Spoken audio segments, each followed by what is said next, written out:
All right, good afternoon. It is 4:01 p.m. It is Thursday, April 10th, 2025, and this is a special workshop meeting of the Argyle ISD Board of Trustees. At this time, we will determine if a quorum is present. Leona McDade, present. Josh Westrom, present. Rich McDowell, present. Leanne Artho, present. And I, Sam Slayton, present. We do have a quorum established. At this time, we will do our Pledge of Allegiance.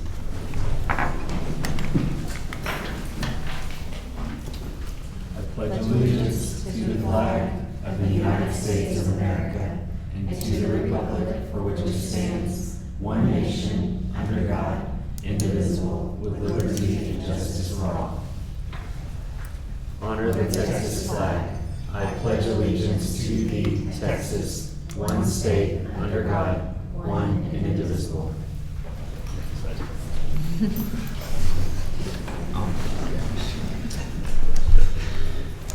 All right, this time we'll have prayer. Dear Heavenly Father, we just come to you today with gratitude. Gratitude to be able to serve this district, this community, these students, our esteemed faculty and staff here in Argyle ISD. Lord, we thank you for that opportunity. Lord, we pray that we have wisdom and discernment as we look over this important information today as this district continues to move forward. Lord, we thank you for your guidance. Lord, we thank you for the ability to give you the glory, and it's in your Son's holy and righteous name we pray. Amen. Amen.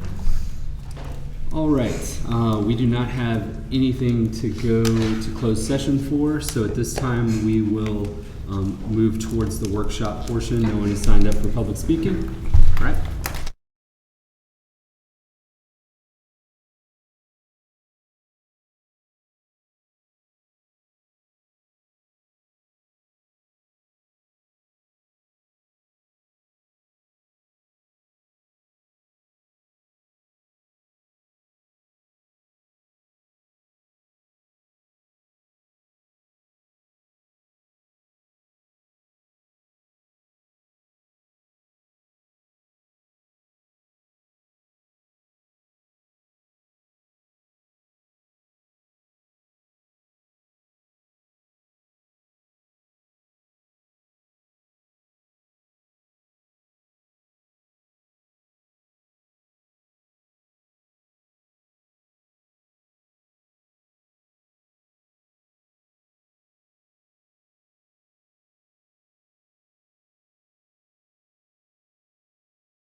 Here to do our next budget workshop, so I'm going to let Ms. Stewart take it away from here. And this is designed for collaborative conversations. So as we're working through, obviously you guys are probably going to have questions, and we will certainly have discussion. And then if you do want to engage any of our campus staff that are here today, we can bring them up to the microphone. They all love good microphones. Sounds like Mrs. Lumsden is the spokesperson. Yes, already. yes, I think she might be. She loves a good microphone. Okay. All right, thank y'all. So, just kind of want to go over a brief agenda today. Again, as Dr. Carpenter said, this is meant for some collaboration and discussion. So we're going to look at a legislative update. We're going to look at the staff survey that went out about the budget priorities. We're going to talk about a staffing plan based on those priorities, compensation, and then what our next steps are. So, as you know, the 89th legislative session is well underway. It started January 14th, June 2nd, scheduled to be the last day. We're over halfway through. There's over 1,400, it's almost 1,500 bills that have been filed that have some relation to public education. So there's many bills out there. Some are moving through the system and some have not been to a committee yet. Today, we just want to talk about two, just briefly to go over. I'm giving you a Senate bill and a House bill. So Senate Bill 26 and House Bill 2, and that's the committee substitute. I believe they were going to hear the House Bill 2 today. And they're setting, starting the budget. Yes, they're going to be building their budget that's starting this evening, so it's going to be a long day for the House. Yes, it will. So this is just to give you an idea of how far apart the Senate and the House still are in their versions of the bill. These are their two main school funding bills. There are some tax relief bills as well, but these were their two main school funding bills. So the Senate is still focused on teacher pay. Theirs is set around $4.35 billion, and they've got a difference of whether you have 5,000 students or whether you have more than 5,000 students. And there's also an increase in TIA funding in there. So that is the main focus. House Bill 2 is a very large bill. It has a lot of components to it. I only highlighted a few here. It is $7.7 billion.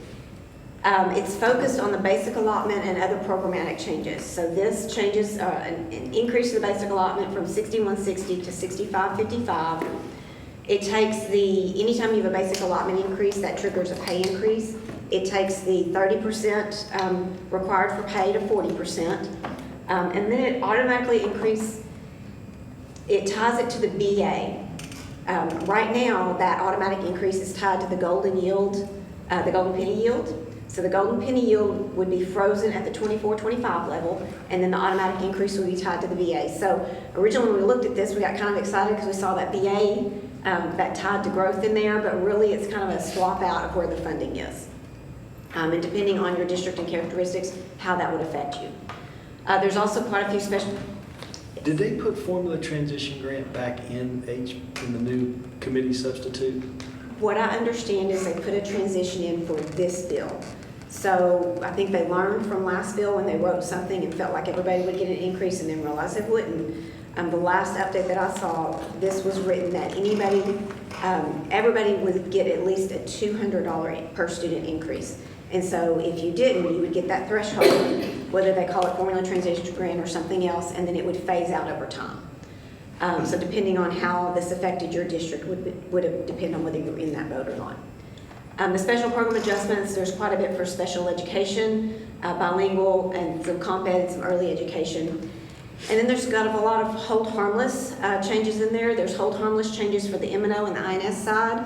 The M&O, they're kind of compressing that hold harmless. There's some give and take in there. The INS, there is some concerning INS hold harmless there. It changes some funding that they had, right whenever they compress, compressions on the M&O side, anytime they take the homestead exemption and increase it, they give us state money for the money that we lost. They're actually moving, this one actually goes to move that to any bond that you had made a payment on as of, I believe, September 1st of 23. So some of our bond issues would be out of that hold harmless. The law, the way it's written right now, is any bond that was authorized as of September 1 of 24 or 25. So it makes a big difference for districts that have issued bond recently or had a bond authorization recently. We are under the impression that they do realize that that's concerning and they're working on possibly changing that. But as it stands right now, there's some concerning INS hold harmless there. M&O as well, but more on the INS side.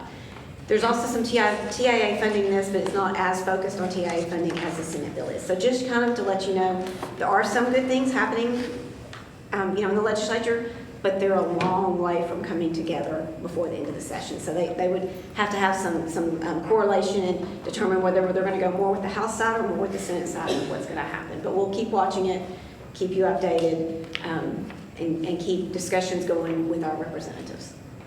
Yes, ma'am. Basic allotment increase doesn't make me jump up and down. And the next one, can you explain the second dot, the increase for pay from 30 to 40? Yes, ma'am. So the way the law is written, any time the basic allotment is increased, any increase, so the overall increase that you see compared to the prior year, 30% of that is required to go to pay increases. Of that 30%, I believe it's 75% is required to go to teachers, and they have it tiered in there. It's I think at 5 years or more have to receive more than the 5 years and less, and then the other 25% can go to your other staff. The last time this happened was in 2019 when they talked about, oh, we're giving so much money to everybody. Our total increase that we had to take 30% and pay staff, that total increase was around $200,000 for our district. So you know, our compensation package is typically a lot more than that. Right. So the move from 30 to 40, I don't see that being concerning for us at all, just because I see that our compensation would probably be more than that. Okay, thank you. It's You're like welcome. 20% of our normal compensation package. Right. Right. So, okay, on this one, Rick, do you mind clicking on that link there? So some of the organizations that we work with do, well, never mind, do require, you know, run some runs for us when there is sample legislation out there. And let me give him access really He's quick. signed in as campus, it's because he's signing his campus calendars. Okay, who do I need to give out? Just to make it our Make it everybody.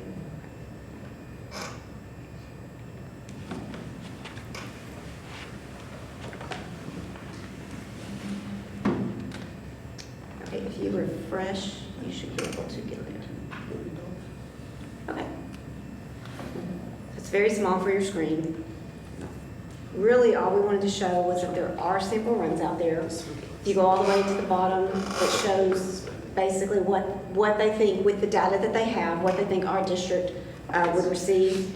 And if you keep going down just a little bit, you'll see it's to just under right at $3 million. So that's the way it's written right now.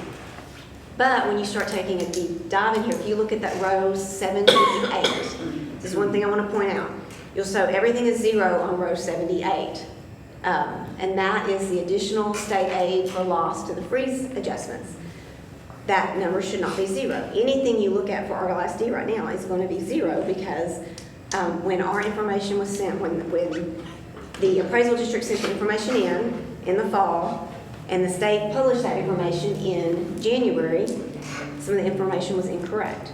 And so we worked with with several different experts in there, and we worked with our appraisal district. And the appraisal district has submitted a self-audit for us to correct that data. However, that data does not get released again from the state until August. To give you an idea of what that was for us last year, it was just under $700,000 for us. I'm working with some people to help try and estimate what that may be for us this year so that we might know that before that information is released from the state in August. Just know that if the state does take the information that the appraisal district has sent in as a correction, then we would be owed more money. But that is something that we don't know at this time, so that's not in the projections that anybody can give us because the data they have shows that it should be 0.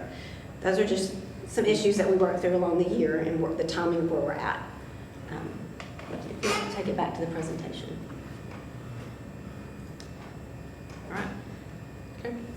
All right, so we're going to talk a little bit about the feedback process that we have really culminated all the way through the year. It started out with Teacher Advisory Council, and I know you all have been in the conversations with us as we worked through with that group in the fall. It kind of turned into what do they need, what are they looking for. We knew we had exceeded our enrollment, so we had some funding on this budget that we could potentially get some help for our staff and our teachers on the campuses and our administrators. And so we started that process in the fall by collecting some of the what do you needs, what do you want kind of thing.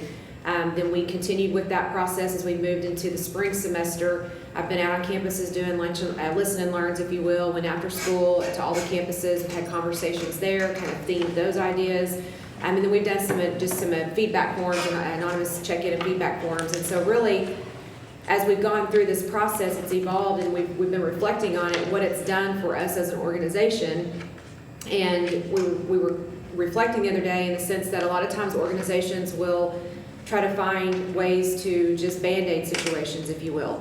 A lot of times you just look for something to try to increase morale that are short-term. And what we feel like this has done, and even talking to our Teacher Advisory Council yesterday, is this has created more of a physician's approach. We have asked questions, we have listened, we have diagnosed where we feel like our root causes are.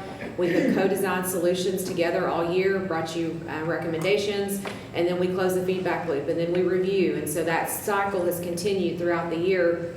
And we believe that that has been healthy for us as an organization as we've worked through some pretty significant challenges this year. And I know the feedback from the teacher advisory yesterday, they felt that way. When we gave them the opportunity to do some closing remarks, the theme really was that we've been heard, and that's what they felt like. And so I know they appreciate, and so many of them have, you know, small children and can't be here today, but will watch the recording, but wanted us to convey that they feel like they've been heard.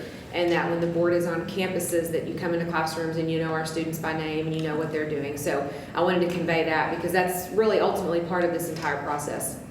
And so as we've worked through, we sent the 4 priorities out to them, out to the staff under the direction of the board from the last workshop. And we gave them the 4 priorities, you know, compensation increase, maintaining class sizes or trying to reduce what we've got, you know, get us back to where we can at least start the year lower and build into what our maintaining would be, and then the support positions and the balanced budgets. So we took those 4 priorities back to the staff, and we received 331 responses back. It was open for about 2 weeks, sent several reminders, and so we had 331 responses. And so you can see here just from the grade spans how they responded. So over 50% of the responses came from our elementary grades, and then we had middle and high. And then we had a few, obviously, for administration and district departments. So that's kind of a spread of the feedback process on the 4 priorities. We had them rank them. Oh, go ahead. Yes, The sir. 331, is that just the staff? Staff. Or is that, you said, how many do we have? We're just over 700, I think. Yes, so it's not quite half, not quite 50%. And I know our principals sent out reminders, and we sent reminders, so, you know, but that's what we ended up getting, yes. But as far as surveys go, like that's well. It's actually above the high for national that, average, yes. I was just so, hoping everybody made it, Right.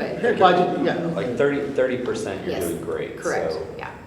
So we were pleased with the responses, and then with several of them, I know we shared the data with you guys, there were several that had left comments, and so we kind of went through those comments, and the question we asked them is basically to rank those 4 priorities, 1 through 4, and with your highest priority, 1 being your highest priority, 4 being your lowest, and so you can kind of see there that the compensation increase obviously was the highest priority, but the class size ratios were right behind it. It's not far behind there, and that is and as I've been on campuses this spring, listening to teachers and what's going well and what's not going well and where their pain points are, I'm hearing a lot about the class sizes, and understandably so. And I know we focused a lot on elementary, but secondary campuses, definitely that was something that rose to the top when I met with those campuses, is those class sizes at the secondary level.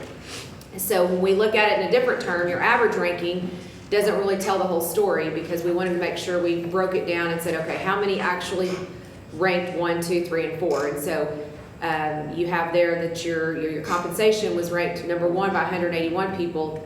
It was ranked 1 by 68, but then it was ranked 2 by 144. So it definitely was a pretty high second there, and then it went down from there, so forth and so on.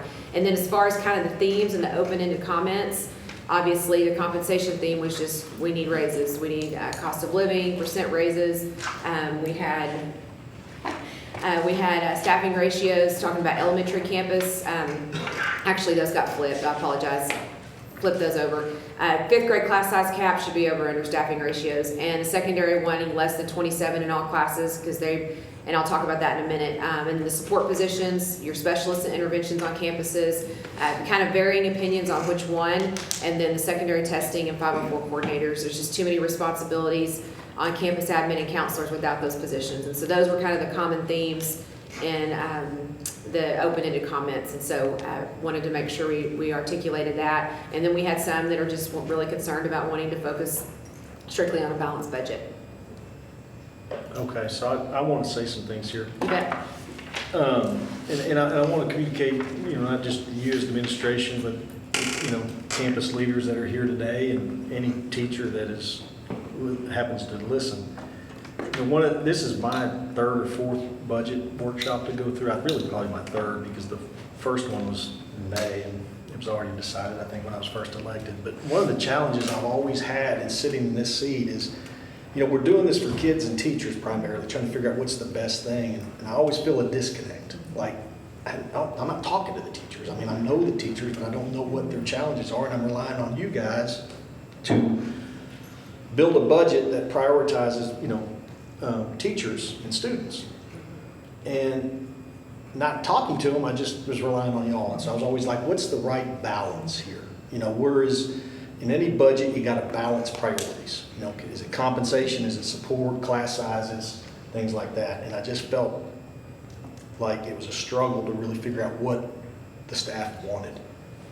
And so I applaud you for going out. This is the first time in the 4 times I've been doing this that I actually got real feedback. And I want the teachers and the campus leaders to know how much weight I'm putting on what I hear from you through the teacher advisory committee, so that the teachers take advantage of those advisors that are on their campuses and use them to communicate through them, and how much weight I'm putting on this survey in terms of the decisions that I think I'm going to make and where to prioritize. So I just want to reiterate that if you're implementing this as a part of the budget process, please take advantage of it, because it's very important in the decision-making process.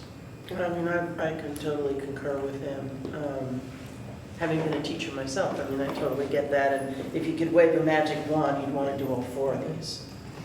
But, you know, those things don't exist, unfortunately. And we're gonna talk about that in a little bit. Yeah, I'm trying to build it all in. Where are we right now if we build in everything, right? And that's where we start. We have to start with, let's put the kitchen sink in there, let's figure out where we are, where we start, and then we've gotta begin to make some decisions at that point. But I also I wanted to thank you guys and your staffs for participating, because I agree with Josh wholeheartedly that, you know, we're kind of removed in somewhat of a sense that makes any sense at all. And having raw data like this is very, very helpful to, at least for me, I can speak for myself. I read all the comments. Yeah, I did too. Yeah. And I'll tell you what one of my conclusions was, is it was sitting here, I was always going, do teachers want raises? Do they do this for money? And I knew some did, but do they want more support staff, smaller class sizes? And really what I got back was, it is a mix. It's a really hard balancing act. I mean, it just depends. Yeah. Everybody's in a different position in life and in their career, Right. and want different things. So it And was, positions are different. every, Positions are Yeah, different I was too. gonna say, So the teaching positions are some different. teaching positions are feeling the strain and need Right. more support than other teaching positions. Right. So you're right. All right, so let's talk a little bit about let's talk staffing ratio piece first. So when we talk about class sizes, I think it's been just as eye-opening for us going through all of this and having conversations with teachers, spending the time we have with the principals recently, especially secondary, because theirs is not as cut and dry as elementary when you talk about class sizes. And you know, we started the year out while we were maintaining a 22-to-1 and we were meeting the letter of the law with the state. It lasted about 1 day. For JRE, it didn't even last 1 day. So we, you know, quickly were at 22 and over that right off the bat this year, earlier I think than we probably ever have been. And so, you know, fortunately with the excessive growth that we had, we were able to add positions as we went, but that is so exhausting on a campus to try to continue to add teachers and interview and start from scratch, and the toll that takes on the teachers they're so thankful to have a new team member, but then you're mixing classes up, you're splitting classes. So there's so many reasons why it's nice to give some cushion in the beginning of the year if you can. We did not believe that we had that luxury last year when this school year started, and that's obviously we have felt that pain this year across those campuses. So you know, the last workshop we had, Mr. Westrom actually brought up, you know, you talked about can we go ahead and look at filling all of our classrooms on our campuses with teachers, even if that means our class sizes start out lower, just to give us some buffer going into this, you know, going into the start of the school year. Don't just try to staff at 22. Can we go ahead and give a little bit of a buffer? And actually, you want to do more than that. And we said the limitation is really space, right? It's really just the space we have in our classrooms on our campuses. So what we've done is we've gone back and looked and said, okay, if we can round up on that ratio and have an extra FTE. So instead of starting at 21.5 or right at 22, add in another section because there's another classroom available. Now we're looking at 19 and a half or maybe 20, and that gives us a little more room there. So we did go back and do that exercise. I think we came up with 6 more FTEs. It would be 6 more. So we'll show that in a moment. We've heard fifth grade say we want to cap at 20, we really want to cap, so we've looked at fifth grade bumping that down to 24. And then secondary, I think, was the one that probably has really provided the most eye-opening experience in talking with the teachers there and the secondary principals. And even yesterday, and I'll talk about this in a minute, Ms. Hadley brought up a really good point.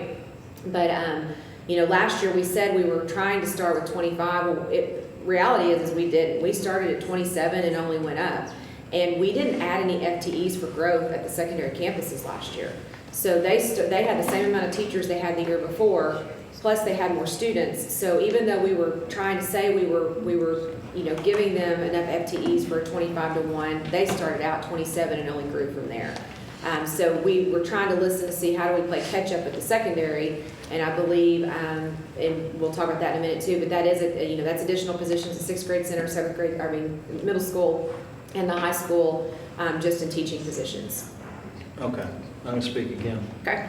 And because I'm gonna be a broken record, because I want people to hear this, because I want them to know it's certainly a priority of mine. And the reason, one of the things, this is my least favorite slide, because it says maintain current class sizes, and it has state law in there, 22-to-1. And I think it's noble, it's great. I mean, some districts aren't able to do that. And I just don't ever really, as long as I'm here, I really don't want that to be a goal, to have class sizes that are the maximum allowed by the state. I don't think that should be a budgetary goal of this district. I think I would like this district to be known, certainly in the elementary school levels, and maybe even the lower grades of K through second grade, as really prioritizing within the budget to have smaller class size ratios. And it's not only just for teachers. I think it's going to help you recruit good teachers. I think it matters to families. It matters to parents.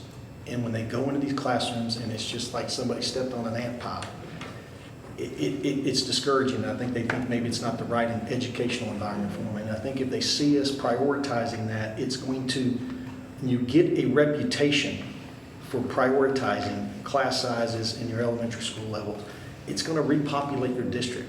You may not peak and decline like other districts. And if you make that investment, I think it'll be a worthwhile investment. And as it relates to fifth graders, I mean, we've had 29 and 30 in fifth grade, and I've been in those classes, and that's the benefit of your boardwalks. I go and I'm like, oh my gosh, he's got this. I mean, some of these fifth graders are sixth graders, and they're huge, and there's just like these classes are crowded. And getting that down to 24 at a minimum is a good thing. I don't like 29, 30. Just because you can, and there is no maximum in fifth grade, doesn't mean you should. They're in an elementary school environment. They're stuck in those classrooms. They're not, moving in the hallways as much. We should make that a budget problem. And I think it mirrors a lot like what we try to do with when we have to rezone, right? We want to be as thoughtful as possible. Obviously, we have caveats that we're trying to meet, but be as least disruptive to families as possible. So when that perfect balance is there, where we have the budgetary capacity, we have facility capacity, it's so much easier. It's common sense to y'all, but it's so much easier to have kids move into a classroom than shuffle. I mean, for the teachers, for the kids, for the parents. So, in that utopian balance, like, can we start off where we have room to grow into? Right. So, And I think to what you're saying, I mean, if we had 2 or 3 more classrooms for K1 and 2 to be able to try to do that and see what that would be, but I think again it comes back down to the space at this point. We're sitting here with 4 elementaries open, and we have 3% of space left already. I mean, we just opened a brand new school and we have.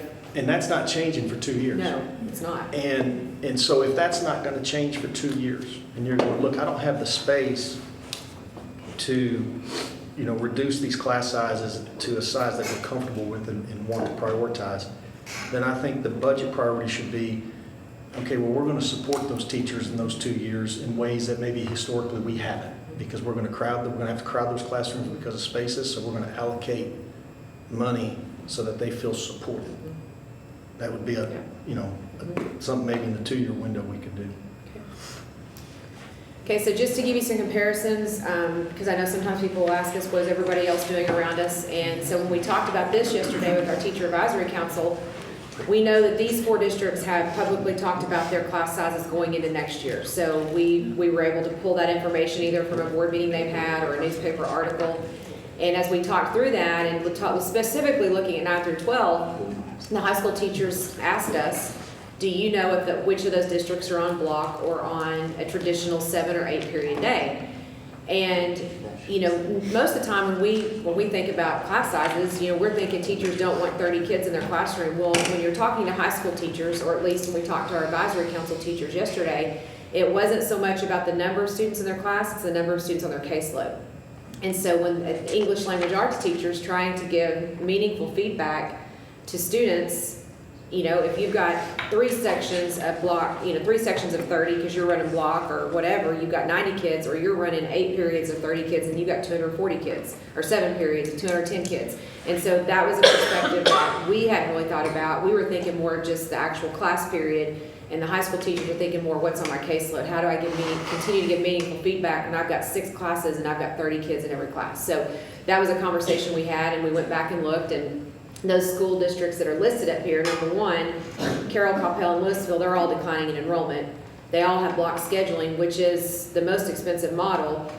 Some of those can't move off the block scheduling because of their configuration, so they're having to go up in class sizes because they can't do the more efficient model. Northwest, you know, they're going up to 30 and they've got 8 period days, so they're talking they're going to have over 200 kids potentially on a caseload. So, but we did look at that, and I thought that was a good point from the teachers from their perspective.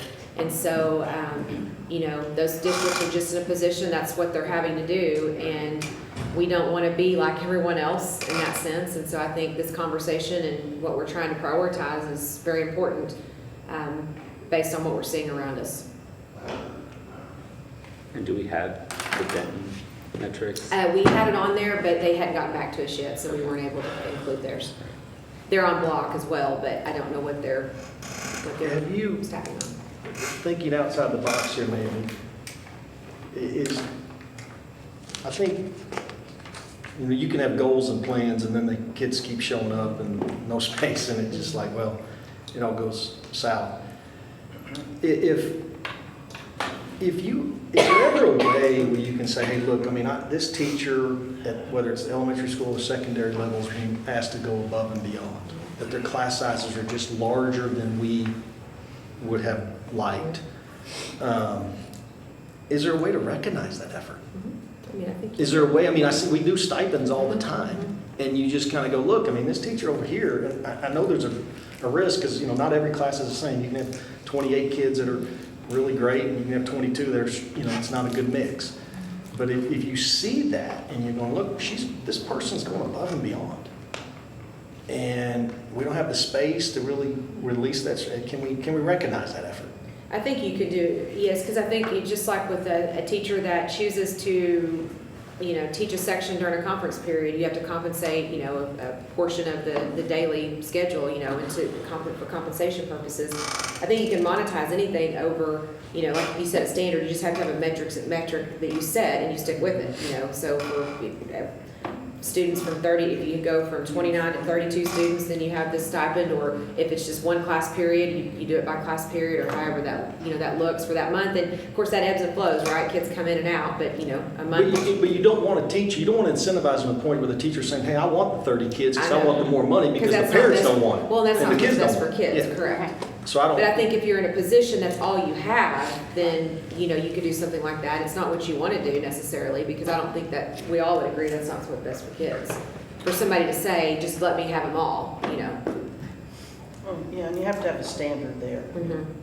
Yeah, If you you're have holding to a certainly standard, have some parameters set up. that- What triggers Right, something like right. that, because that can be that can kind of morph into something Right. you don't want it to be, so. And if our goal is 18 kids in elementary per class or whatever. Those days are over, I think. Well, I know, but I'm just saying, because, I mean, what I'm hearing is capacity, and then I come back and I say, okay, well, we have, what, 900 kids in every elementary campus from west, south, that's open since 2019. I think they all open north of 850. And that 850 does, at least for my bond days of dealing with it, wasn't talking about, well, this is a certain amount of classrooms at 20 kids even, you know? And I agree with Josh. I mean, it's the work that the teachers are doing there was one class we went into last week with 29 kids and you could hardly move in the class. Yeah, it was fifth grade class. Yeah, but I mean, the kids were doing phenomenal, but it was tight. Yeah. And so I look at it and say, okay, if we're saying, okay, 20, but we're building for 22 or 24, then we'll never have the capacity. And so, you know, I don't know how we can look at both of those where they align, where we can look at that, but I think it's important. We only have 3%. I mean, we lower the ratio, you need more space. Well, that's what I'm saying. Right, you have to have more classrooms, right? Yeah. And a 3% wiggle room here, you know, that's tough. And in this day and age, every building we're building, we're value engineering, trying to reduce the square Right. footage because it's over budget. Right. I mean, so it is a. So one of the things that, you know, obviously is very important for this workshop, because when you're talking staffing, you know, our principals have been great. They've been patient about as long as they can be patient, because, you know, it's April, middle April, and when you're thinking you're gonna have to be hiring teachers, you don't wanna wait till May, June, and July to try to hire teachers. So they're very anxious, obviously, and so a staffing plan that requires board approval for new positions or added positions for growth has to be brought to you sooner than we can finish all of this, right? So part of today is to talk through the draft staffing plan specifically for the teaching positions for sure, and talk through that with you, because we would want to bring it back on the 22nd at the regular meeting for approval so they can start their hiring of teacher processes. Some of the positions are still in the budget already because they may have been absorbed through last year, but some of these growth positions obviously are new, and so they will require board approval. So what we've done here on the staffing plan, can you go back? I'm sorry. I want to talk through a couple things. This is really going to incorporate the budget priorities and the staff survey input, and you've got a copy of it in front of you, and then he can pull it up here, and I'll let Ms. Stewart talk through it because it's her mastermind spreadsheet. She's amazing at that. And again, it does include those staffing ratios, and we'll kind of go through line item by line item. It's focusing on the learning environment the best we can in the situation we're in. And then the staffing requests that are not included on here that we've left out that have come to us through her meetings and our budget and staffing meetings. There's 2 student nutrition positions we don't have on here. There's 3 maintenance positions with growth and adds of facilities. You know, we didn't add anything with the opening of a new campus on that. You know, everybody's wanted a campus counselor additions, and so they're not on here. You know, one of the things that Coach Rogers has talked about as we anticipate preparing for the opening of the second high school is in the next couple of years is going to be pivotal in trying to keep as many kids as involved as we can, because we've got cut sports, but we know that they're going to end up going to the other high schools, so we don't want to have too many cut sports, you know, too many students cut that could potentially end up playing. And so we've talked about freshman B teams in a couple of sports. We haven't had those before. Freshman B teams. And we don't have that in here right now. Additional transportation positions, special programs, and the 4 campus interventionists, which is half of what we're trying to bring back. So those aren't in here right now, but we'll go into the staffing plan, and I'll let Ms. Stewart kind of talk through that, and Dr. Jordan can talk through the instructional side, and then just open it up for conversation. So these are requests that were made by campus principals or department heads Yes. for staffing that are not in this. The things that I had, yes, the things that I said not included are requests by departments or, staff, campuses that are not in the spreadsheet that we're about to go over. So the spreadsheet's kind of divided into what we have to have for growth, and then what we have to have for the class size ratios. And then there's some things in there about program support. You know, we have not added into our fine arts program in a long, long time. And our programs doubled in size in some of those, and we have not added. And band or dance, especially at the middle school. We've got 1 dance teacher going between the high school and the middle school, and we've outgrown that. And then we still have the same amount of band directors we've had since 2016, with a lot more students to manage. And so anyway, so those are in there. We felt like those were something we wanted to bring to consider. And then you've got special population support. So if you'll start with the teacher ones, let's just talk through the teacher ones. So based on the demographer report, we built the first 1, 2, 3, 4. Those first 4 right there are just what we need based on a 22-to-1, okay? So just keep in mind a 22-to-1, that's what we would do. And some of those are obviously switching to transferring within the district, but that's what you've got in there. And then you've got the FTE for lower class size ads. Those are the 6 that we would request to fill our classrooms to help us start lower.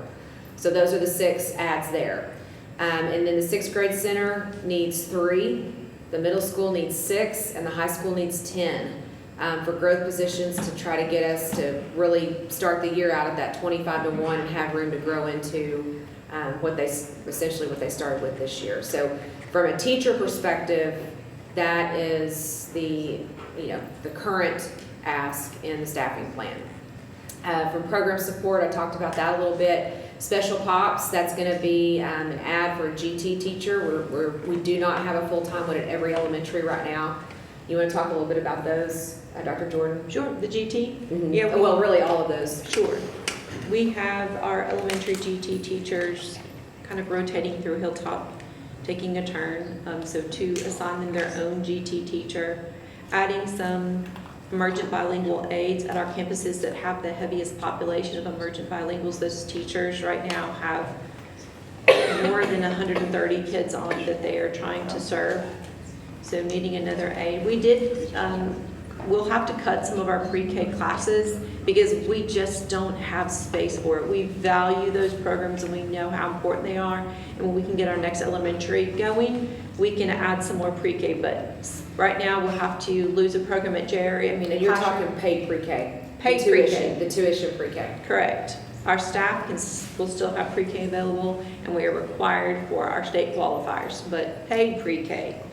I'm losing one section at Jerry and one at South, so that means 2 aides as well. We did see across all campuses, some campuses that had more inclusion aides than others. We felt like there were 3 that could be reduced, but then there's 2 life skill aides that would be needed.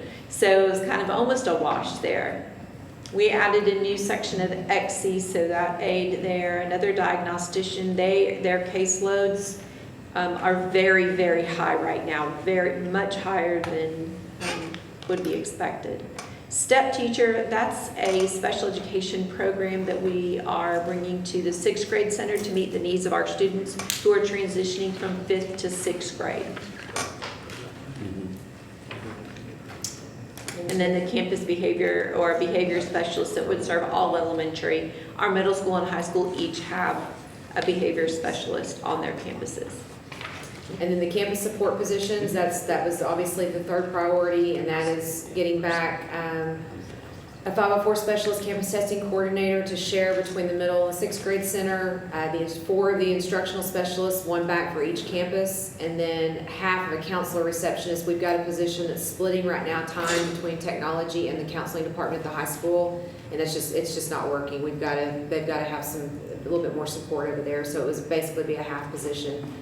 And then you want to talk about operations? Mm-hmm. Liz, can I ask a question real quick? Sure. On the diagnostician, you have it's sped federal funding. Yes. Is there any fear on that going away? Not for next year. The information that we have is that their budget that's already funded is our budget for next year. Okay. After that, we are having to watch and see pretty closely. Currently, I believe all but one of our diagnosticians are funded through our special ed funding, and we feel like we have room in there to fund this position as well. And just a little bit on how the sheet works. The reason you see Ys and everything is so that we can make the funding populate so that you can see the total, right? It doesn't mean that you've already approved everything. We're just trying to get the totals populated. So on the operations side, we're asking in transportation for a router dispatcher.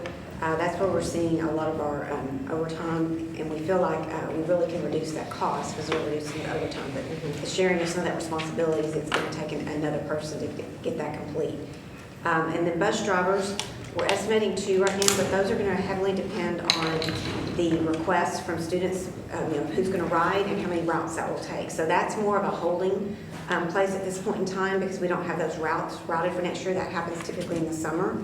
But that's just we feel like it may be 2. If we can do it with the same number of bus drivers and routes that we've done this year, then that request will come off. But at this point in time, we felt like it was viable that we needed to at least show you there's a possibility of 2 out there. So, question real quick, transportation, only because you were on it. On the request not included, what was that for? With the sheet, I can tell you. It's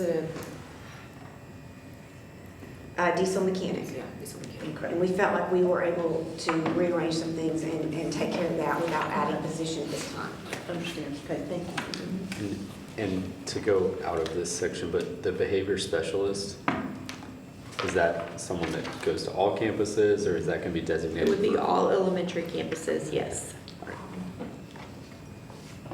Okay.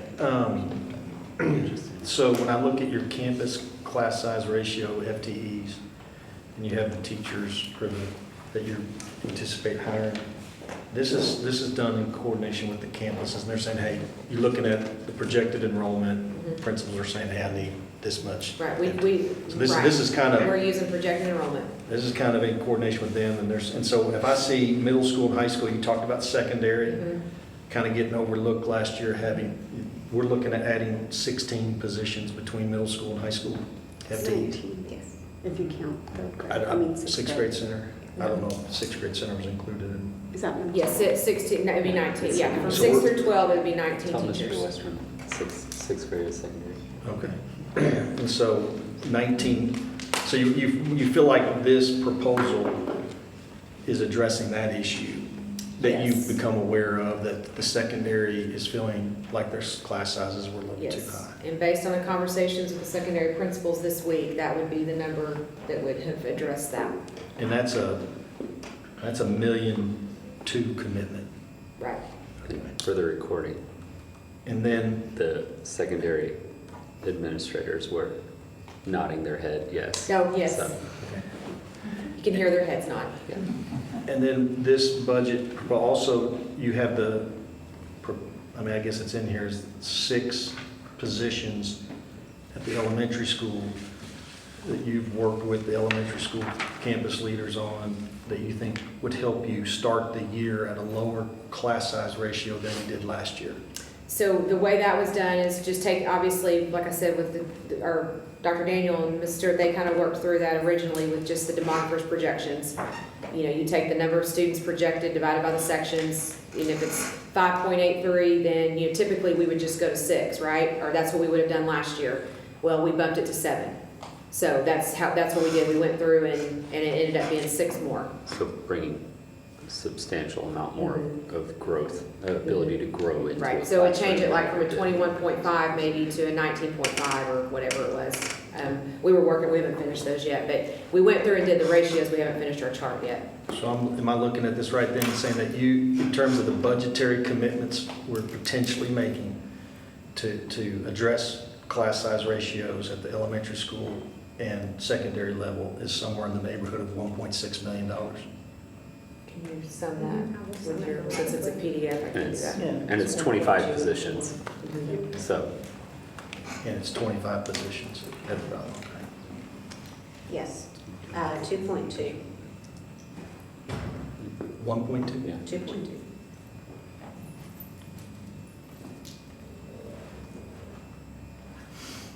Which we can equate that it's very similar in the dollar amount that a compensation package would be.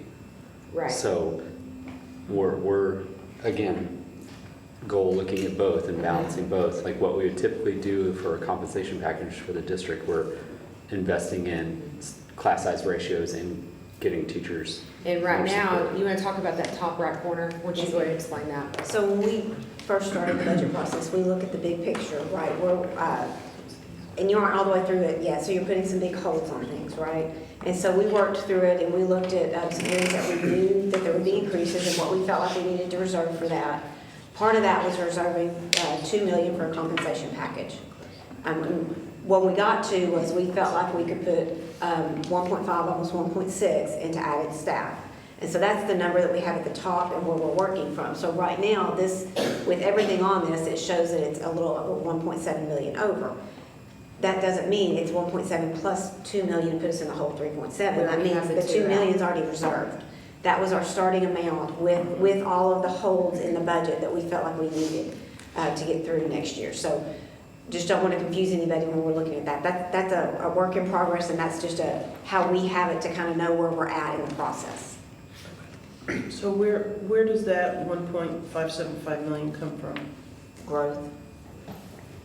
So when we're growing students, Okay. our revenue's going up, we're estimating what our expenditures are going up.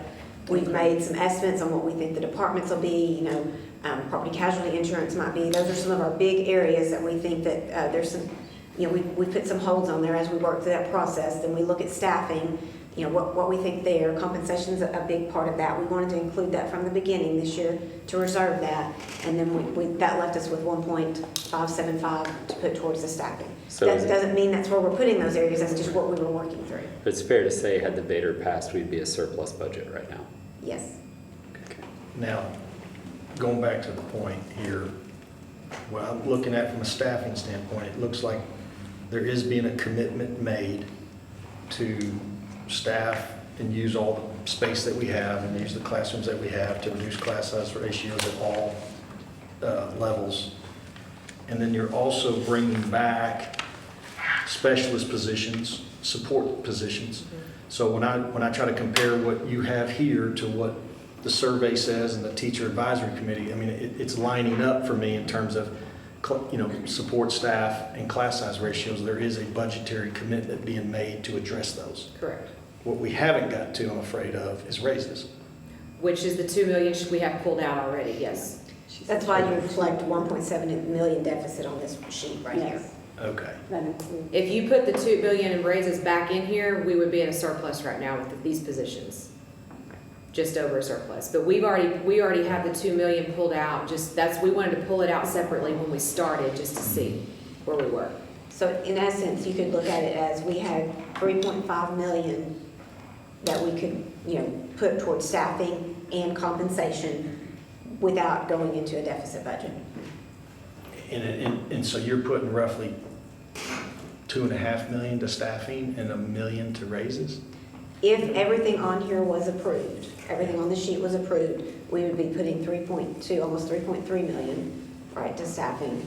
And then we would, there would be decisions later that has to be made about compensation. So what we're telling you is we had 3.575 million that can share between both staffing and compensation and keep a balanced budget. If we want to go over that, that's what we go into a deficit budget. And this is without any state, this is Without the nothing new right bill, now. so we got to hold our breath here a little bit. But even if they pass something this year where it's not going to be for this school year, Yeah, it is. Yes. Yes. Yeah, it'll be slightly immediate. Yeah, that's the problem. Like, we're having to set a budget before they've made a decision. Gotcha. Typically, their bills start effective September 1st on any funding for us. Are we With our, it still starts our, we get attendance at the beginning of the school year, but typically it'll go into effect then, and it'll be for this school year. We're hoping for less than 5 sessions this time. We are hoping for that. Okay. We're hoping their bills get a little bit closer and actually happen in this first session. Well, what would it remind me what the Vader would have netted last year? 2.6. 2.6. And the reason we pulled out 2 million is that's in a ballpark of about a 3% raise. This is kind of the standard. That's why we held that, just as a So standard. am I understanding this correctly then? If we wanted to do all of what you're saying on the staff side, plus give raises, we're looking at a deficit Yes. That number right there. of 1.7 million. That's correct. And perhaps one way out of that deficit is a new funding bill. Correct. And growth. Correct. This is, as with any budget that we present to you, is based on assumptions. We use the demographer's assumptions, and it's based on his assumptions for next year, his estimates of students enrolled next year. But one of the things we talked about last budget workshop was bring us a balanced budget. We did. And so that said, that's not necessarily doing this, right? I mean, Right, and we look at the priorities of the staff survey, and that's their the So if we put the least compensation of their back in there, priority. we're balanced. it is, but I mean, I think when you look at what our obligations are, I understand. Correct. you know, and I believe that I actually took some continuing education at one time, and they told us that, you know, we need to, you know, our job as the board is to ask you absolutely to bring us a balanced budget and tell us what that looks like, you know, and We just wanted to start with, make sure that everything, the priorities, everything was communicated to you from staff so that you could see the big picture. And obviously, we know we have to make decisions from that. I think also, like, in my 8 years on the board, more times than not, Liz, you've brought a deficit to begin. We do. We have been very fortunate here that we have grown almost every single year during the year. And we've gone, it's hard to say with the COVID years, right? So let's not look at the COVID years because there was a lot of ifs, ands, you know, some virtual and all of that. But if you don't look at those, many of the times we ended up higher than what the demographer said. Right. Last year we weren't. Last year we were lower than what the demographer said. This year we were significantly higher. You know, there's going to be a range that we are around that. And that range, whether it's positive or negative, is going to be the trajectory of our budget for that year. we finished in a deficit one year I believe. since I've been here, Yes. I which was believe 2 so. years ago. Yeah. When the growth kind of flattened, or we did hit the growth projections. Was that last year? I mean, we've passed a deficit budget, I think, almost every year, but Yeah. finished in the green Which every is, year which is before. what we're doing this year. We, And we're doing that again this year. yes, Because of growth. Black. because of growth. And so we never really, even though we were anticipating using fund balance to cover the deficit this year. We were thinking, you were standing there, if I remember correctly, last budget session with no new funding bill and the formula transition grant gone, preparing us that we're gonna probably dip into the savings account. Yes, And we didn't have to do that this Correct. year. and that's because we had a lot more students show up than what we planned. We're able to pay it back. So even though this is a 1.7 deficit, are we dipping into savings, or are we able to replenish This year or next year? next year? Next year, if you said we're comfortable with you, you know, all these positions and we're comfortable with you, you know, continuing with the compensation, which you, of course, you wouldn't approve any of this at this time, then we would be looking at a $1.7 million deficit to start the year. Now, we still have work to do And on our then we budget. have 3 to 4 budget amendments throughout the year. Right, Yeah, we I mean, still that's a have, big you know, number. we're still looking at our department budgets. We've still got work to do, but this is where we're at as far as a big Right. picture right now. First meeting. But what you need to know, am I understand, I mean, you need to know, that maybe the campus needs to know, yeah, we're gonna fill these positions, or we think, so you can go get the best out there that are available, and you're not waiting. What we don't really know yet is about the raises. Right. Because, so I mean, it's almost like, can we sit here and say, yeah, I think I'm good with these positions being in the budget, but I can't quite commit to the raises until I know what the legislation does. In which we don't typically do a compensation package till June anyway. That's our standard month for a compensation package is June.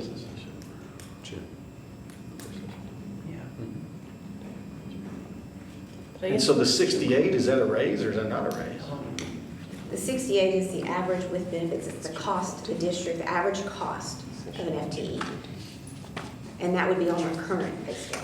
So it doesn't, so this 68 doesn't really include any raise. Right, we're just estimating based on our current scale, on our current pay scale, what an FTE benefits and salary, an average, you know, some that you hire with a lot less experience, some you hire with more, but this is our average that we use as a planning tool.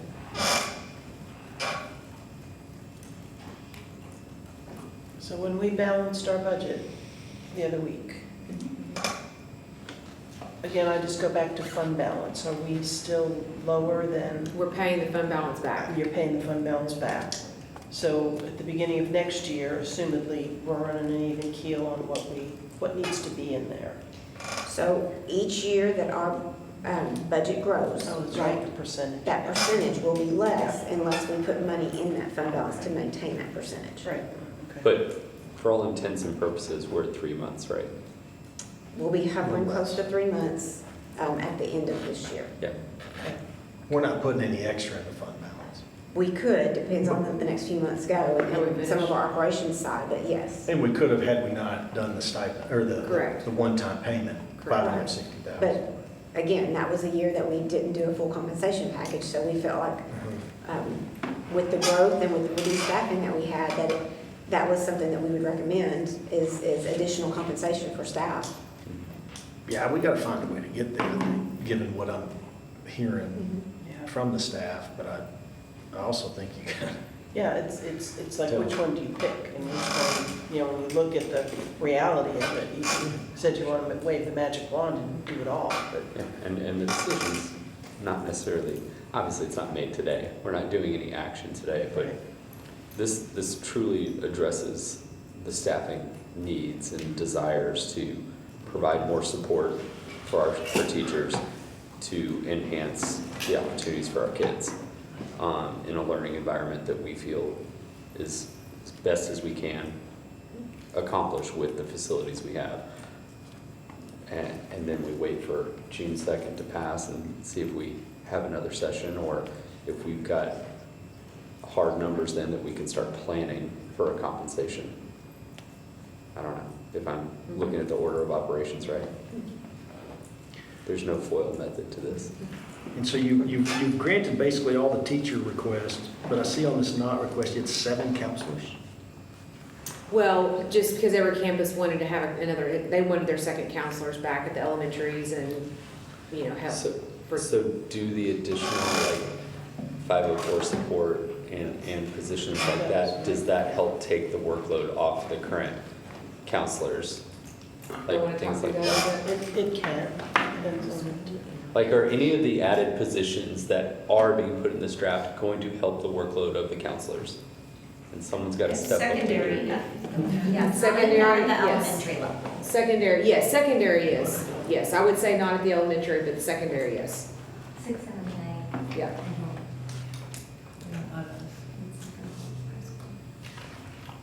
Not the high school. Okay. And so that's a lot of The counselors. receptionist would help.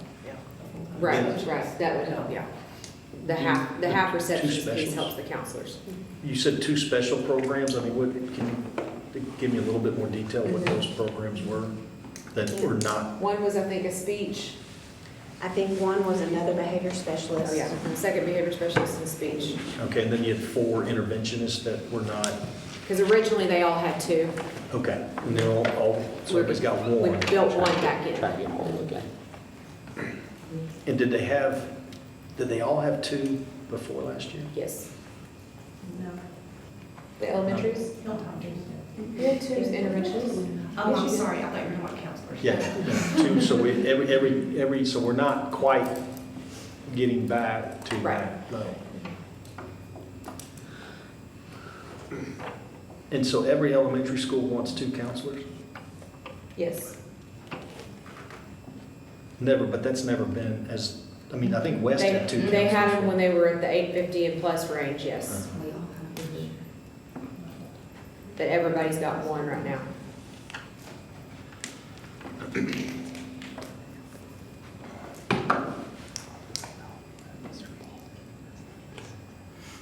And so these not included look like long shots if we're already in a $1.7 million. Right. They don't look like it's something that, I can talk through a couple of them with you. Like student nutrition, I think y'all know student nutrition is a separate fund. Sometimes that's more of a, if we feel like they can fund that, and it doesn't impact the general operating fund. So sometimes we look at that a little differently. Maintenance, just as you know, we reduced maintenance last year. You know, we hear a lot, and I'm sure you hear a lot about the grounds and how it looks. And just know that we understand that, but that was a step that we took in reducing those positions to help with the budget. And we're not adding that next year. We're not adding some of the requests. So it does mean a little bit more in contracted services. And it does mean that we go longer between when we can mow, and we have a longer schedule. And, you know, we did that with the knowledge that that would happen. Is a fair estimate probably like 1.25 million on all these positions? The rest of those, I have not added that up, sorry. Right, that's just rough math. I would need to go in and get the cost for each one of those, because I do not have those. Right, I'm just going off of the budget sheet and trying to plug, like, just do a rough estimate. And so The interventions, you know, would be teacher pay, but special programs, I would have to find some other costs depending on what they were, and I would need to look at counselor cost and maintenance cost. I think the struggle for me, when I look at this, I go, hey, I know what's important. I think it's important to me. I think it's important to people I talk to is to spend $400 and something thousand to add 6 full-time positions to reduce class sizes. But then the people in the building may say, hey, you know what? We got really good kids. I got really great, I need an extra counselor. You know, or I need, you know, I really want that extra interventionist. I can take a little bit more kids. And that's where I always feel conflicted in making these decisions, because it may be different at every campus too. Yeah, because we come out looking like we're talking on both sides, right? Mm-hmm. So it's like you have 6 added positions in elementary to lower class size ratios. Okay, well, let's wipe that out. And now we're saying we don't want the class size ratios lower. We want counselors on every campus. I don't know. And I feel every campus, obviously at elementary level, is at capacity. And so to say, well, we'll reduce, you know, we'll increase class sizes here to give them a counselor, but not do it at all 4 elementaries, I don't think from an equitability standpoint and what we're trying to provide is the right thing to do so. I don't think if you reduce some of these class sizes, I think you have to get the teachers their own counselors. I know one teacher in the That's really district that has an in-home counselor. You might have to make business.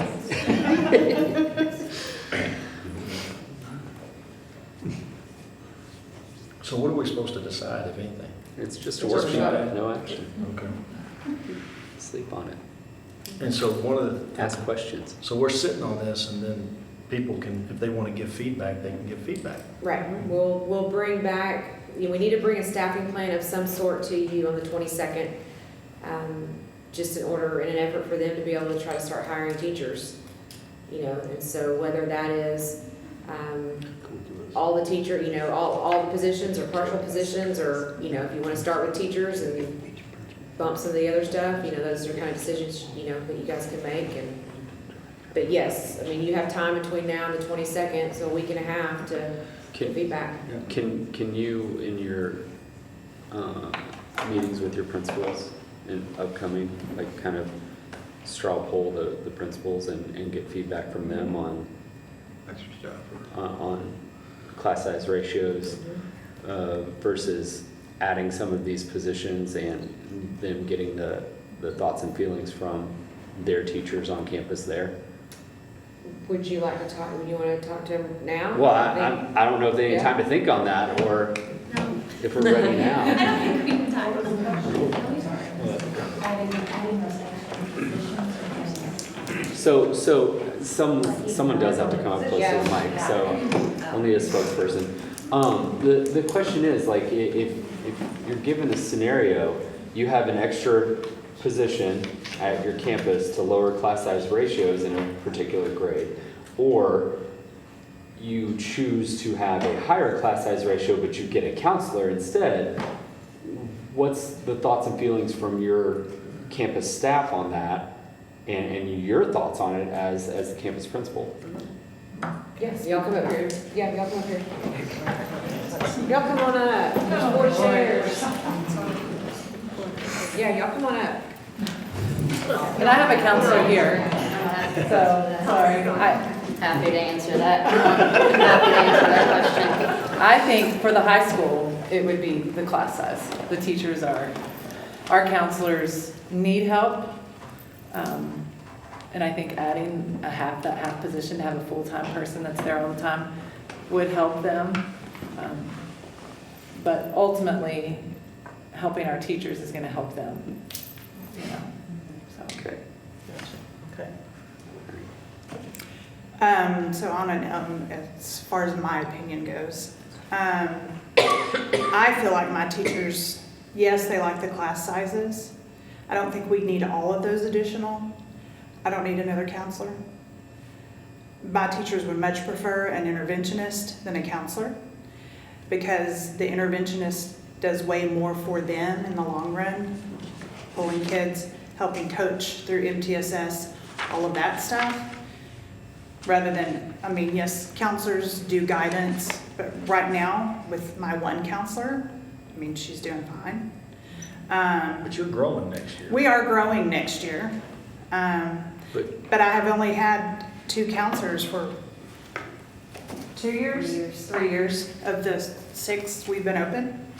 So we've been big with only 1 counselor before. Yeah, that was a little bit difficult and then we added the 2, but we had interventionists too. So if I would be more than happy to ask my staff. I feel like they would much rather have an interventionist back than a counselor. So this request for 7 additional counselors,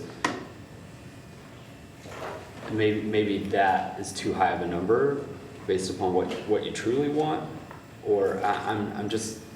It might be more for secondary, needing an additional counselor Right, but than there's elementary. 4. I don't know how you feel about that. There's 4 interventionists, but if we don't do 7 counselors, I'm just trying to Right. get at like priority wise. Because we've got 4 interventionists in and 4 out right now. Right. Okay. But I mean, I don't know that, I can't speak for all of the elementary schools. Now we're all coming. This is not a great idea. I thought it was good. This is what Leslie wanted. Ask for it, here we all are. Come on. Coming from the campus that grows every single day, I do not want the same scenario that happened this year to happen again. I cannot hire, this is the first month of the year, we're not hiring someone new. It's April. So I think that my staff would abundantly say we would rather have room to grow than have to grow all year long. Because that was so hard on children that had been sitting, some of them, that had been sitting in classrooms for several months, and then we moved them. That is not best case scenario for anybody. For kids, for parents, for teachers, for culture, for anything. That's not best case scenario. And hiring is also a full-time job. And something that I have often said to my 1 AP and 1 counselor now at a campus of 930 kids, we have to remember the job that we're doing now, 7 people were doing at all the campuses, at most of our campuses last year. We had 2 interventionists, 2 counselors, 2 APs, and a principal. And now there's 3 of us doing that with almost the same amount of kids. So we have to give ourselves that grace, which is really hard because I'm in a campus full of really high-performing people that don't want to give their own selves a lot of grace.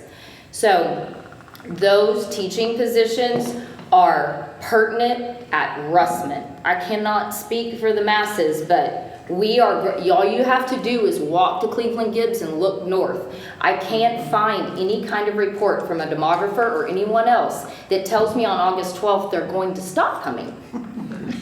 And we'll just maintain. We're growing every day. And I would rather grow into something than continually grow out of something. But would you trade an interventionist for? So for that was for the teaching Right. positions. We need all of them. Right. We need all of them. Yeah. We need the interventionist positions. My counselor is spread very thin because she's spread across 930 kids right now. So it is really the 3 of us doing all of those jobs because it's just whoever's available in that moment. So it is very hard for me to weigh, well, an interventionist would be more important than the counselor. It kind of depends on the day. Right. Some days that's not the case. Right. Some days that counselor is far more valuable to me in that moment than the interventionist. Yeah. It's very hard to weigh that when you're at a campus of 900 plus students. And I know what our demography report says, and I hope that we hover around what it says. I mean, one of the ways we did rezone JRE to try to address Correct. some of those, and hopefully. Correct. But all the growth is still with me. 770. 770. 773. West at? 8. 80. 60-something? We didn't start you over. Did we not, 830? Maybe it's I think it was 36, an not 8 in it. 63? 837. I think Hilltop was the only one that was started, but they only had 750 or something. And that's why they're getting no positions, but you're actually going down 4 positions.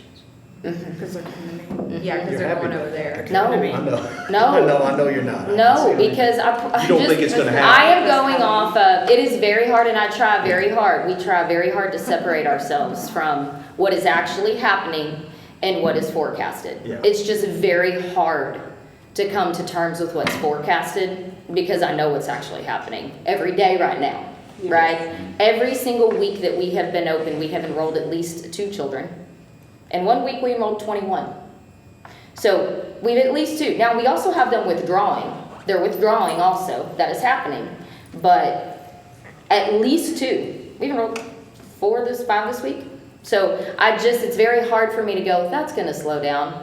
But do you think, I mean, all your classrooms are basically being used? And are you planning for? All of them are used right In now. all of your classrooms next year, are you planning for all those classrooms to have? What we are staffed at right now, I have a couple of vacant rooms. Okay. The way that we are right now, there are vacant On rooms. this I would like for those to not be vacant. Okay. I'd rather the class sizes be smaller and us have room to grow than in Which would be- October which would be me those fill that extra- Which room. would be those extra ones. Right. Or November I fill that room. Or December I fill that room. Or January I fill that room. Why don't we just do that now? Where we can get the quality people and it's not disrupting lives in October, November, December, January. And I think we all February, March. 100% agree with that Yeah. philosophy. But we're dealing with. But it's Yeah. hard to give Right. raises Yeah. and do that too. Correct, Right. correct. That's You're the- totally right. I mean, It's a if funding I wasn't looking at raises, I'd say, yeah, let's do it all. I think So you what- should say what you just said about the 7 people, 3 people doing 7 people, and you should send it to everyone on the education committee in Austin, just so that they know, like, really. And that's at every impact. campus. I mean, all the elementaries, now she had 1 less counselor than the other elementaries last school year. And 1 less I had AP. 5. Yeah, you had 5. But doing less kids than they were doing Yes. also. So I'm not saying unfairly, just.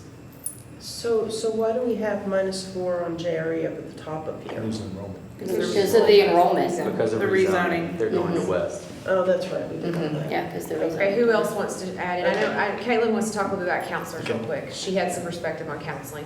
So where that 7 number is coming from, when Dr. Kloss came in November, she's like the counseling coordinator and the crisis counselor, so she's been doing a lot of research on counseling ratios compared to other districts, and our elementary counselor ratios are extremely high compared to others. So that's where that 7's coming from. I think when she said she was in Denton, I don't remember if it was like 450 or 600, but once they got to that point, then they would get like a halftime counselor at each campus, so they would kind of like what she does right now, but they would go bounce back and forth between 2 to help. So that's where that 7 is coming from, is just based off of ratios compared to others, and then taking into account that they also do 504 for their campus with those high ratios as well. So that's where that 7 is coming from, if that kind of helps explain it. One of that is because our schools are 850. It's kind of right at that spot where it's not quite 2, but more than 1. If you were building 600, Right. a lot of elementary schools are 600. 550, Flower 600. Mound and Louisville, whatever, and they may have one counselor per 600, but we have larger elementary schools. And I don't want to misspeak, so we would have to look at her thing, but I don't think a lot of elementary counselors in some of those districts do 504 there for them, and that takes up a lot of their time, too. Who does it? I think AP, I don't know, I don't want to Okay, that's misspeak. Someone. 504 specialists, I Yes. think that's their job. And you brought that back for the high school? High school already has one, it'd be bringing it back for the middle school. And what I was gonna say to that was, I'm And sixth grade. assuming that that counselor counts 7, if it's 4, 1 for every elementary. I'm just gonna assume maybe one of those was for middle school, and I would say, I would much rather have the person doing 504 and testing and put the counselors that I have back into counseling. I don't need another counselor if they have the time to do their job. I think 2 can serve our kids, so. If any of that 7 was middle school, I would much rather have the position that's in the staffing plan now. Can I ask something? I'm gonna I regret agree this. with that for sixth grade. It's Just so on you know. video, so I'll get hammered for it, but, Did you hear Mrs. Williams? I I do. mean, tell me about it. I mean, I know what teachers are doing. Tell me about a counselor. I mean, you said 504 and what their day is like. I mean, how many kids are they seeing? I mean, I know they're doing scheduling. Talk to somebody, tell me what a counselor's doing every day. Tina? Yeah. You would have to, yeah. She would have to speak That to level, elementary. it'll depend, yeah. Because it's a lot different, yeah. I But can speak for mine. My counselors are doing 504 a large part of the time. They're trying to do guidance lessons and mandated lessons that have to be pushed out. They're also in the lunchroom at least 45 minutes a day because we don't have the coverage from teachers now from the schedule being stretched so thin. It's just us and the counselors doing lunch duty. All the threat assessments required. And by all the state. threat assessments, which take a lot of time, they're spread thin, and we need them back. We need to be proactively counseling, not reactively counseling. So that's the change I would love to see if we could get 504 off their plates. And the threat assessment law is an underfunded mandate. Is the 504 funding increased with the amount of individuals that There's are? no funding. No separate funding for that component, even though it's an increased, General ed. even though it's an increased population in school. And it's not just meetings, it's paperwork, it's contacting parents, it's scheduling. time consuming. If you look at my ratio, I spend more time doing non-counseling duties than I spend doing other things. For one student for 504, it's probably a good hour of paperwork prior and after the meeting, in addition to a 30-minute meeting. So per child, we're looking probably at an hour and a half. And the 504 increase for Argyle's doubled since 2019? Tripled? Oh, I'm sorry, I don't know that number. But how many 504 students? There's So- probably about 70 in sixth grade. Yeah, we have like Um, 60. About 70 Yeah, kids. and there's 10%? roughly, there's A little- close to about 20% at the high school alone. 20% at the high Yes. school, maybe 10% at sixth grade center? Well, it's more than that because we're like 68, we have 500 Special ed, kids. They go into 504. Mhm. So, I mean, I've probably adopted like at least 5 or 6. Right. Or, you know, I mean. And at the elementary level, they're running about 50 students, and that's where the counselors are having to spend that extra time. And so if you really look at what the state recommends an elementary counselor be doing, is that they're spending the majority of their time with students. So 35 to 40% of their time should be spent in guidance lessons. So in the classroom, giving them those skills to, be good learners, to be good citizens. And then the other 35 to 40% of our time should really be responsive services. So at that point, they're doing those small groups for those students that need extra support. Crisis counseling if someone's having a bad day, if there's a suicidal ideation or a threat assessment that needs to be done. And they're always the restorative piece for behavior. And the restorative piece for behavior. And then really that other small piece is where we're helping out with watchdogs, or we're helping out with mentorships or those types of things, getting those coordinated for the campus. And so having that 504 in addition to that does take away from some of our student services. And so speaking from someone who's been at an elementary campus of 700 and being the sole counselor, and then being West the last 2 years and having 2 counselors. And obviously every campus population is going to look different as far as needs. But there is something to be said when you're able to be proactive and put in that time and teach the students those skills, because on the back end, it lowers the discipline levels, it increases attendance.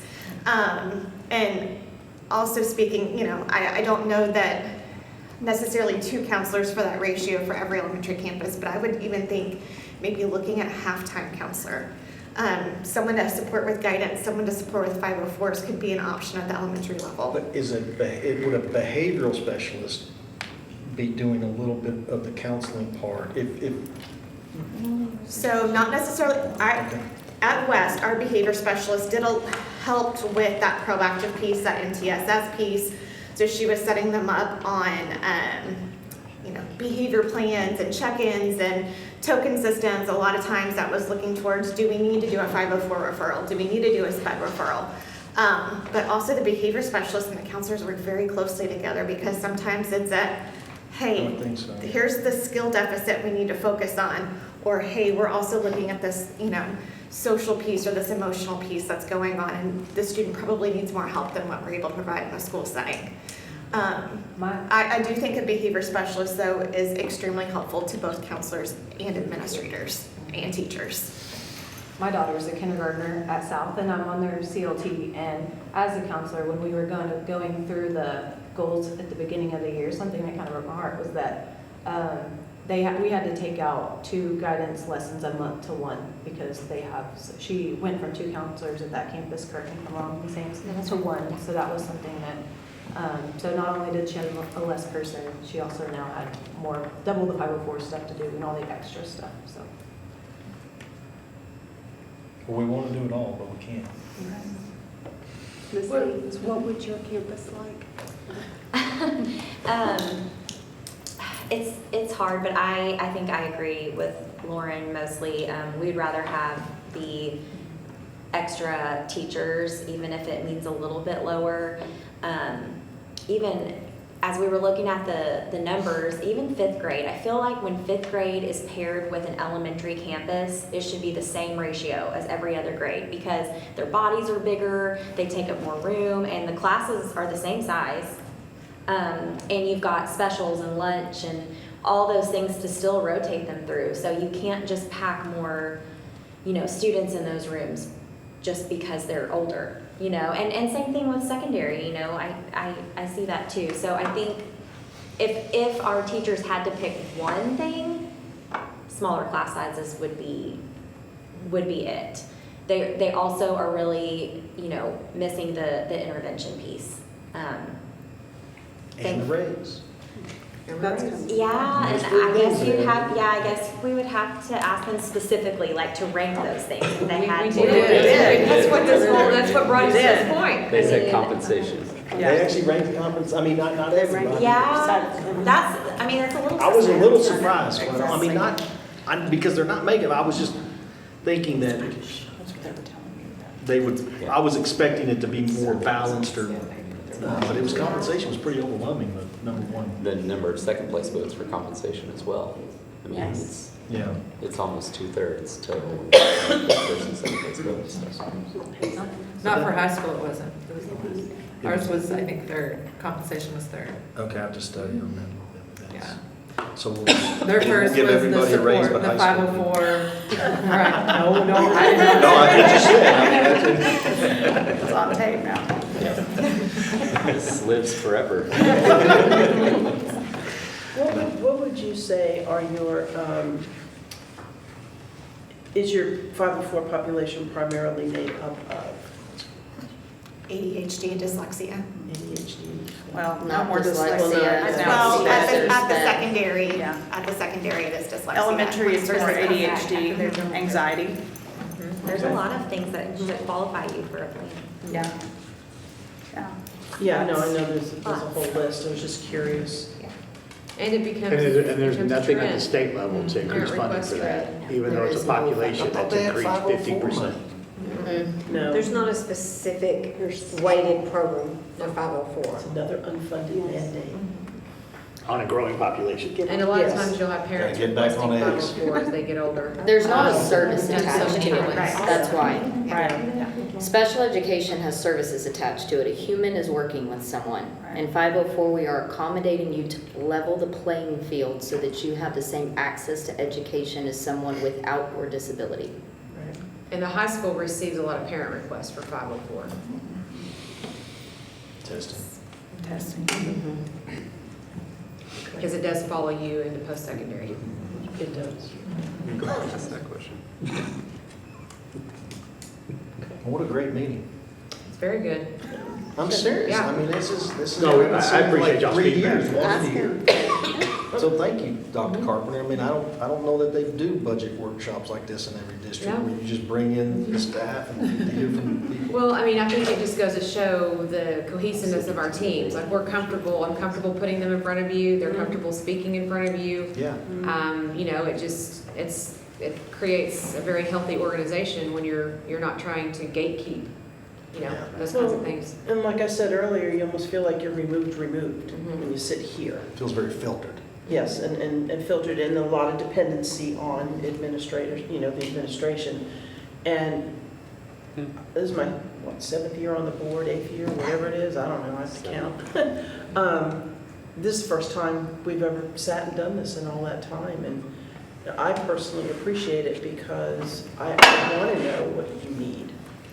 I want to know what the issues are in your buildings. And again, the magic wand, I mean, I wish I could, be 1 vote out of 7 to grant it all, but, it's a hard decision to make, but when you have the input and you hear the passion, and the needs, it makes our job, I don't hate to say easier in a sense, but, because none of it's easy. But at least I feel like I'm making an informed decision to allocate the limited money sometimes that we have to what's the best and most needed, resources for you guys in the district. So And I appreciate you being here. Collaboration is key. Like, obviously, communication, being open, being transparent.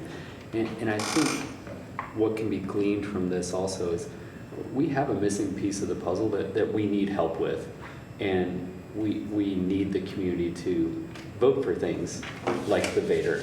We're not having this level of conversation right now, scrutinizing over this, if a Vader had passed.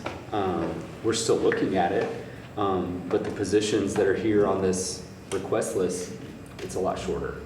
So that's where we all need to collaborate together, and I think our voices and being able to get out there and we work together and collaborate, and we need the community support as well. So, Well, I think this goes to show the uniqueness of building a school district budget. It's very different. A lot of people have a lot of opinions about how you can forecast expenses and forecast budgets, and it's very different. We rely on state legislature. We rely on very different weights on kids. Our demographics change, and there's so many different pieces and moving puzzles to that you can't necessarily just have an easy way to predict a budget 5 years down the road. It's just, you can't do that in this profession, in this arena. and it's counterintuitive to say a deficit budget is what we're aiming for.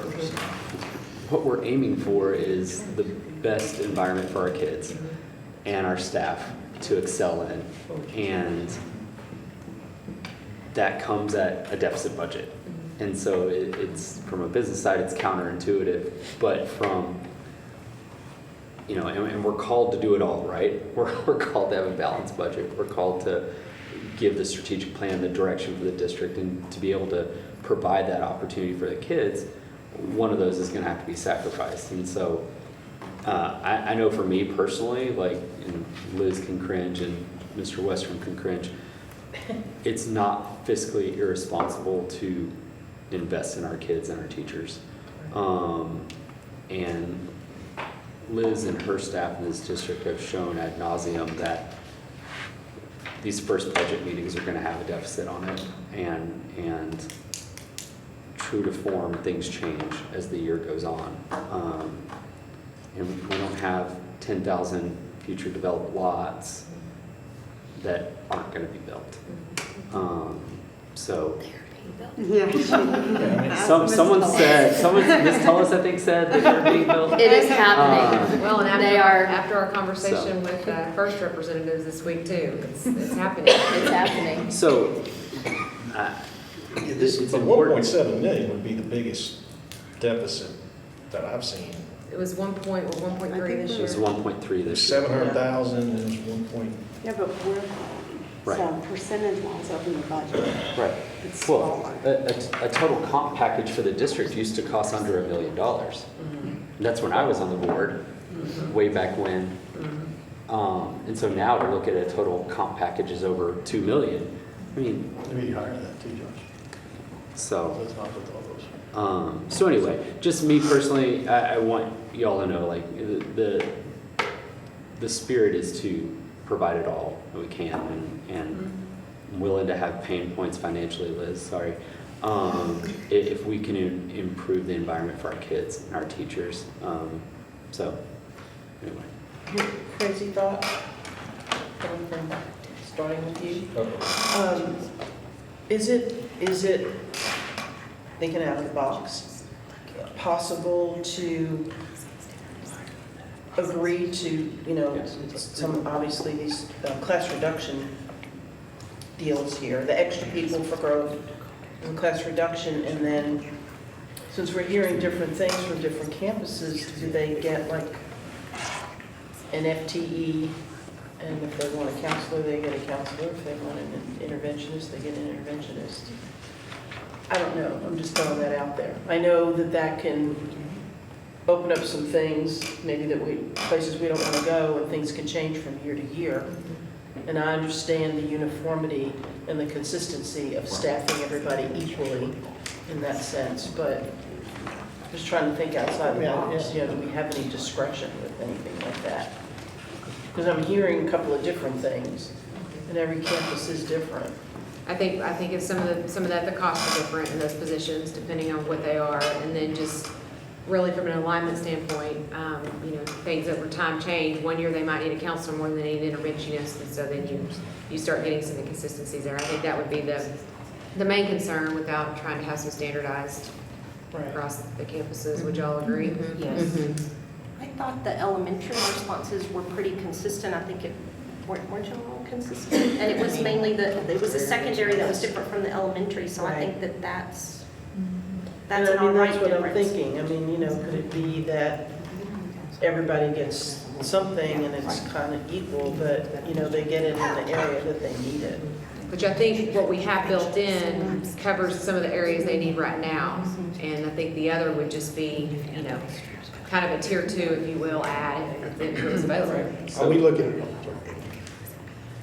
This is not fact, this is feeling. So I've been told in the past that, obviously compensation is discretionary. Like you can choose 3%, what have you.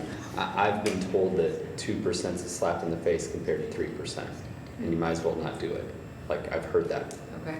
So what's the feelings on a balance of that? Like we're going to increase comp, it's not as high as we want it to be, but it's going to provide needs at the campus that are needed as well. Like there's, Because every 1% is what? Half a million. About $500,000. Dollars, which is That's 1 point. six. And I think, Mr. Slayton, I think it depends on task, because the teachers are probably gonna, they're gonna see the relief in the class sizes, whereas you have staff that aren't impacted by the class sizes or aren't impacted by interventionists that are saying, the 2%'s not worth, I think that's where you're gonna hear, that was where you would hear things, more so with those that aren't being impacted by the class size, the teachers, added teachers, and it's gonna be more of your auxiliary staff and maybe non-campus staff might be where you would hear more of that. Because I think your campus staff are going to feel some relief in what's in the staffing package. I just, my opinion, which is unfounded on anything, but they didn't get a raise this year.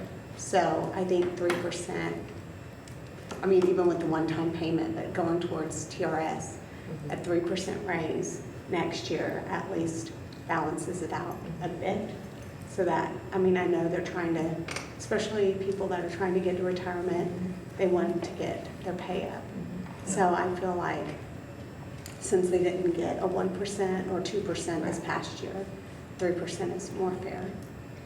And some of the things that we're looking at still with compensation, we mentioned it before, but just to mention it again, there's always the standard percent across everybody, right? But we also are looking at the teacher, sliding scale based on experience. So I know Dr. Daniel's working with TASB on our salary study. We won't have that back, which is till later, which is why we typically do it in June. That's where we get a more firm cost. It's where we also, he's asked them to look at the sliding scale based on experience and versus a percent raise. So we have some things to look at and consider, and what would that do? We still also have to look at legislative impact. Is there going to be a bill? Remember, the Senate's bill is full teacher pay, right? Teacher only pay. Right. The House bill says spend 1%.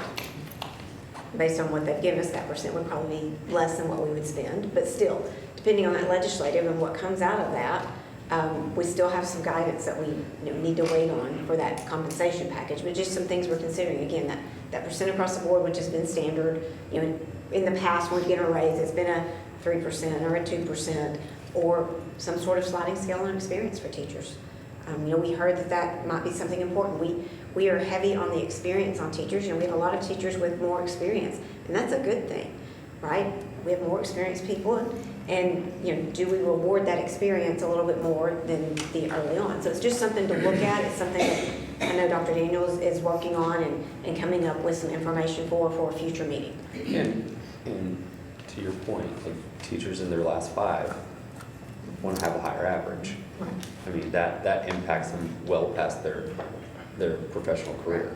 It does. So, I think that what I want to give is clarity on the positions. Go get the positions that, that we need to get filled to maintain the class size ratios and to support staff so that y'all can go get the best people. What we're going to pay them and pay the existing staff is going to be largely dependent on what happens legislatively, which we won't know until June. And then at that point, that's if we have money. I think we are. This is not going to be an issue. If we don't, then we're dipping into the line of credit. Right. And thankfully, we didn't have to do it this year. And we're just going to have to dip into the line of credit. What raise would be appropriate? But get the positions clear to go.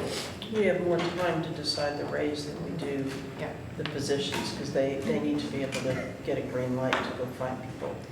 So that's kind of the feedback that we wanted from tonight, right, is your feedback in order to bring a plan on the 22nd for staff.